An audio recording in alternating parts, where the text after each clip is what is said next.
ప్రపంచం మారుతోంది, చంద్రబాబు కూడా మారాలి అని సిపిఎం రాష్ట్ర కార్యదర్శి వి శ్రీనివాసరావు అన్నారు. ప్రజలు చాలా ఇబ్బందుల్లో ఉన్నారని, వారిపై ఎలాంటి భారాలను వేయలేమని ఏపీ సీఎం చంద్రబాబు చెప్పడాన్ని స్వాగతిస్తున్నామన్నారు. బుధవారం ఉదయం విజయవాడలో నిర్వహించిన మీడియా సమావేశంలో శ్రీనివాసరావు మాట్లాడుతూ, చంద్రబాబు నాయుడు గారు చేసినటువంటి ప్రకటనని మేము స్వాగతిస్తున్నాం. ప్రజలు చాలా ఇబ్బందుల్లో ఉన్నారు, వాళ్ళ మీద ఏ భారాలు వేయలేము అని ఇప్పటికైనా సరే వాస్తవాన్ని గుర్తించి ప్రజల మీద భారాలు వేస్తే మోయగలిగిన పరిస్థితుల్లో లేరు అని చెప్పటం మంచిదే. ఎందుకంటే పార్లమెంట్లో ప్రవేశపెట్టినటువంటి బడ్జెట్కు ముందు ఇచ్చినటువంటి ఆర్థిక సర్వేలో చాలా విషయాలు వచ్చినాయి. మొత్తం ఆర్థిక వ్యవస్థను తగ్గుతుంది, ప్రజల ఆదాయాలు పడిపోతూ ఉన్నాయి, ప్రజలకు ఏమాత్రం భారాలు భరించగలిగిన స్థితిలో లేరు అనేటువంటి అంశాన్ని జీడిపి కూడా వాళ్ళు ఎక్స్పెక్ట్ చేసినంత రాలేదు, పడిపోతూ ఉంది. ఆ ప్రజల అప్పులు పెరుగుతూ ఉన్నాయి. ఈ పరిస్థితుల్లో ప్రజల మీద ఏమాత్రం భారాలు వేసినా భరించగలిగిన స్థితిలో లేరు. ఈ విషయాన్ని పార్లమెంట్లో ఈ నివేదిక ప్రవేశపెట్టక ముందే చంద్రబాబు నాయుడు గుర్తించి ఉండాల్సింది. ఇది ఒక అనివార్యమైనటువంటి అంతర్జాతీయంగా పెట్టుబడులని వెనక్కి వెళ్ళిపోతున్నాయి. భారతదేశంలో పెట్టుబడులు వస్తాయని రోజు ఓదరగొట్టే కొద్దీ ఉన్నటువంటి పెట్టుబడులు కూడా వెనక్కి వెళ్ళిపోతున్నాయి. షేర్ మార్కెట్లు తగ్గిపోతూ ఉంది. అంటే అంతర్జాతీయంగా ఉన్నటువంటి ఆర్థిక మాంద్యం యొక్క ప్రభావం ఈరోజు భారతదేశం మీద కూడా పడుతుంది. భారతదేశం అంతర్జాతీయ మార్కెట్లో పోయి బ్రహ్మాండంగా అభివృద్ధి సాధిస్తాం, 7%, 8% అభివృద్ధి సాధిస్తామని నిర్మలా సీతారామన్ చెప్పిన మాటలన్నీ బోగస్ మాటలు. కేవలం కార్పొరేట్ శక్తులకి బలాన్ని ఇవ్వటం కోసం చెబుతున్న బోగస్ మాటలు తప్ప ఇందులో ఏమీ వాస్తవం లేదనేది ఆర్థిక సర్వే తేటతల్లం చేసింది. ఇప్పుడు చంద్రబాబు నాయుడు గారు ఇక ప్రజల మీద మేము అదనపు భారాలు వేయలేము అని చెప్పారు.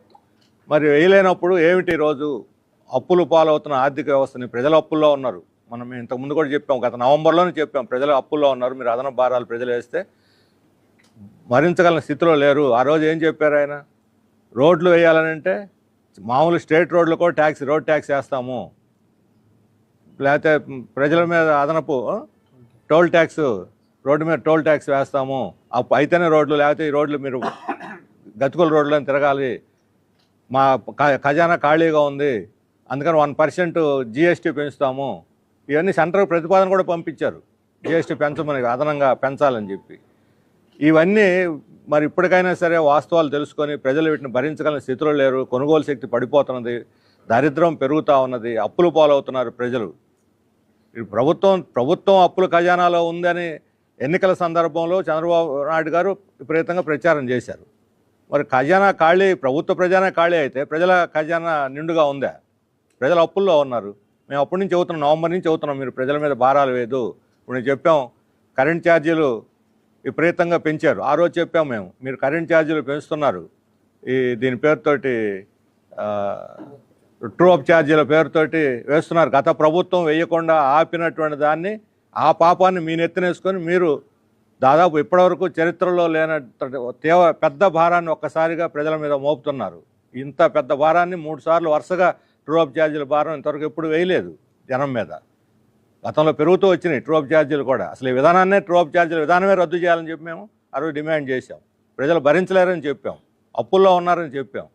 అప్పుడేం వినలేదు. అన్నిటికీ ట్యాక్సులు వేస్తాం, మా ఖజానా ఖాళీగా ఉంది, ఇంక దీనికి ప్రత్యామ్నాయం లేదన్నవాళ్ళు ఈ రోజుకైనా వాస్తవాన్ని గుర్తించి ప్రజల మీద భారం వేయలేము అని చెప్పడానికి మేము స్వాగతిస్తున్నాము. ఈ మాట కట్టుబడి ఉండాలి.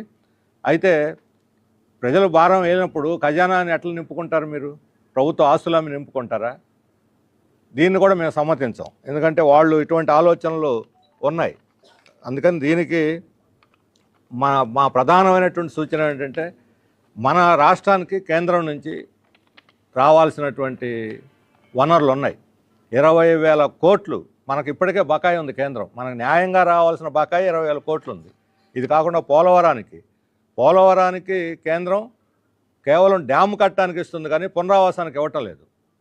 పునరావాసం పెంచకుండా ఈరోజు కనీసం 2013 చట్టం ప్రకారం ఇవ్వాల్సిన పునరావాసానికి నిధులు ఇవ్వకుండా పాత 20 సంవత్సరం, ఇప్పుడేమో కాంట్రాక్టర్లకేమో ధరలు పెరిగినాయని వాళ్ళకి అప్డేట్ చేస్తున్నారు, మొత్తం ఇదంతా రివైజ్ చేసేస్తున్నారు ఎస్టిమేట్స్ అన్నీ. కానీ పునరావాసానికేమో 10 ఏళ్ల క్రితం నిర్ణయించిన దాన్ని ఇప్పుడు కూడా ఇస్తామంటున్నారు. ఇది ఎక్కడ గోల, ఇది ఎక్కడ నిర్ణయం అసలు? ఇది ప్రజలు వాళ్ళ దృష్టిలో ఉన్నారా లేదా? అందుకని పునరావాసానికి 18 సంవత్సరాలు నిండిన ప్రతి ఒక్కళ్ళకి అప్డేట్ చేసి 10 లక్షలకు తక్కకుండా ఇవ్వాలి, ఇళ్ళు కట్టి ఇవ్వాలి, వాళ్ళకి ఉద్యోగాలు ఇవ్వాలి. ఆ రకమైనటువంటి ప్యాకేజీ గిరిజనులు, అక్కడ ఉన్నటువంటి అత్యధిక మంది గిరిజనుల ఆదివాసీల యొక్క రక్షణకు పూర్తి స్థాయి భద్రత వాళ్ళు ఇస్తేనే, గ్యారంటీ ఇస్తే అప్పుడు పునరావాసం జరుగుతుంది, పోలవరం పూర్తవుతుంది. లేదా పోలవరం ఇప్పుడు అక్కడున్న కాంట్రాక్టర్లకు మేలు చేసే 1000 కోట్లు పెట్టి మరలా తిరిగి అది డయాఫ్రమ్ వాల్ కడుతున్నారు. మామూలు డయాఫ్రమ్ వాల్ నిర్లక్షించినందుకు కాంట్రాక్టర్ మీద చర్య తీసుకోవాలి, గోల్డ్ కొట్టి వసూలు చేయాలి. దాని బదులు కాంట్రాక్టర్ మళ్ళీ దోచిపెట్టేదానికి అక్కడ తీసుకుంటున్నారు. అంతా ఎవరు భరించాలి? అందుకని మన కేంద్రం నుంచి రావాల్సినటువంటి బకాయిలన్నింటినీ పోలవరంతో సహా ఇప్పుడు వెనకబడిన ప్రాంతాలకు పోయిన బడ్జెట్లో ప్రకటించారు. ప్రకాశం, ఉత్తరాంధ్ర, రాయలసీమల్ని ఒక్క పైసా ఇవ్వలేదు ఇంతవరకు. ఒక